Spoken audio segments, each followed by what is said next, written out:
Hey guys, Shanto here. Xiaomi তাদের Redmi K30 সিরিজের স্মার্টফোনগুলোকে launch করেছে। আর এই স্মার্টফোনটির প্রো ভেরিয়েন্টকে লঞ্চ করা হয়নি, কিন্তু এর 5G এবং 4G ভেরিয়েন্টকে লঞ্চ করা হয়েছে চাইনিজ মার্কেটে। এবং প্রাইস অনুযায়ী এই স্মার্টফোনগুলোর মধ্যে Xiaomi সকল ফিচার ঢেলে দেই। একদম ঢেলে দিয়েছে বলতে পারেন।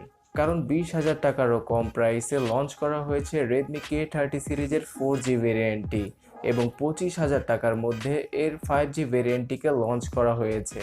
আমরা অনেকেই ভাবছিলাম যে 2020 সাল থেকে আমরা মিড বাজেট সেগমেন্টে 5G স্মার্টফোন দেখতে পাবো, কিন্তু Xiaomiর কাছে সেটা গ্রহণযোগ্য মনে হয়নি। তারা 2019 সালের একদম শেষ প্রান্তে মাত্র 25,000 টাকার মধ্যে Redmi K30 স্মার্টফোনের 5G ভেরিয়েন্টকে নিয়ে এসেছে। আর প্রসেসর এবং ক্যামেরা হিসেবেও লেটেস্ট টেকনোলজি ব্যবহার করা হয়েছে এর 5G ভেরিয়েন্টে। সো ফ্রেন্ডস, চলুন জানা যাক Redmi K30 সিরিজের ফুললি ইনফরমেশন। তবে তার আগে অবশ্যই লাইক এবং সাবস্ক্রাইব করতে ভুলবেন না যদি আপনি না করে থাকেন। ডিজাইন এবং বিল্ড কোয়ালিটি দ্বারা শুরু করা যাক। Redmi K30 স্মার্টফোনের ফ্রন্ট এবং ব্যাক সাইড পুরোটাই গ্লাসের তৈরি এবং এখানে গরিলা গ্লাস 5 এর প্রোটেকশন ব্যবহার করা হয়েছে। আর K30 স্মার্টফোনের পেছনের সাইডের ডিজাইনটা অনেকটা OnePlus 7 Pro এবং Huawei Mate 30 Pro স্মার্টফোনের কথা আমাদেরকে স্মরণ করিয়ে দেয়। তবে যাই হোক, ডিসপ্লে নিয়ে আলোচনা করা যাক। 6.67 ইঞ্চির একটি ফুল এইচডি প্লাস রেজুলেশনের IPS LCD প্যানেল ব্যবহার করা হয়েছে এই ফোনটির মধ্যে এবং উপরের দিকে থাকছে একটি ডুয়াল পাঞ্চ হোলের কাটআউট। সো আমি এর আগেও বলেছি কেন IPS LCD প্যানেল ব্যবহার করেছে Redmi তাদের এই স্মার্টফোনটির মধ্যে। এর একটাই কারণ হচ্ছে গিয়ে পাঞ্চ হোলের অ্যামোলেড প্যানেল শুধুমাত্র স্যামসাংই তৈরি করছে বর্তমানে এবং তারা খুব সহজে অন্য কোম্পানির কাছে এই ডিসপ্লে প্যানেলগুলো সুলভ মূল্যে বিক্রি করছে না। সো অ্যামোলেড প্যানেল যদি তারা ব্যবহার করতো তাহলে এই ফোনটার প্রাইস আরো অনেক বেশি হতে পারতো। তাছাড়া এই ফোনের ডিসপ্লে রিফ্রেশ রেট হচ্ছে গিয়ে 120 হার্জের।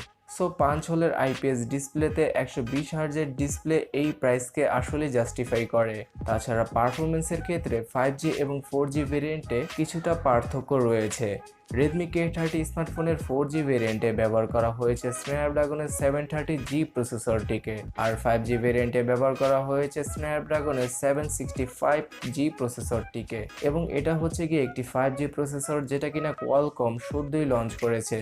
সো ওয়ার্ল্ডের প্রথম ফোন হয়ে যায় Redmi K30 5G ফোনটি, যেটা কিনা এই চিপসেটের সাথে লঞ্চ করা হয়েছে। পারফরমেন্সের কথা বলতে গেলে বাজেট অনুযায়ী সবচেয়ে সেরা পারফরমেন্স দিতে পারবে এই দুটি স্মার্টফোন। সো পারফরমেন্সের পরে এবার ক্যামেরা সেটআপ নিয়ে আলোচনা করা যাক।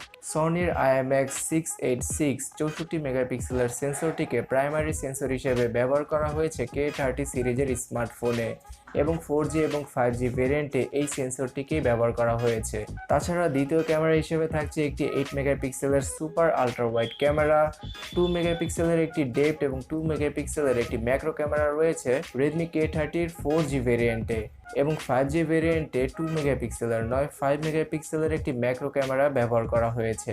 তাছাড়া ক্যামেরা সেটআপের মধ্যে 4G এবং 5G ভেরিয়েন্টে তেমন কোনো পার্থক্য নেই। সেলফি ক্যামেরা হিসেবে 20+2 মেগাপিক্সেলের একটি ডেপথ সেন্সর ব্যবহার করা হয়েছে K30 সিরিজের স্মার্টফোনে। আমরা অনেকেই আশা করছিলাম যে আল্ট্রা ওয়াইডের ক্যামেরা হয়তো তারা ব্যবহার করতে পারে, কিন্তু এখানে সবাইকে হতাশ করে Xiaomi ডেপথ সেন্সরটিকেই ব্যবহার করেছে। তাছাড়া দুইটি স্মার্টফোনের মধ্যে 4500 mAh এর ব্যাটারি ব্যবহার করা হয়েছে এবং 5G ভেরিয়েন্টটির মধ্যে ব্যবহার করা হয়েছে 30 ওয়াটের ফাস্ট চার্জিং এবং বক্সের মধ্যেই ফাস্ট চার্জারটিকে আমরা দেখতে পাবো। তবে 4G ভেরিয়েন্টে ব্যবহার করা হয়েছে 27 ওয়াটের ফাস্ট চার্জিং। তাছাড়া NFC, ডুয়াল ব্যান্ডের GPS, USB Type-C port, 3.5mm headphone জ্যাকও রয়েছে এই ফোনটির মধ্যে। আর out of the box software হিসেবে Android 10 এর দেখা আমরা পেয়ে যাব K30 সিরিজের স্মার্টফোনগুলোর মধ্যে।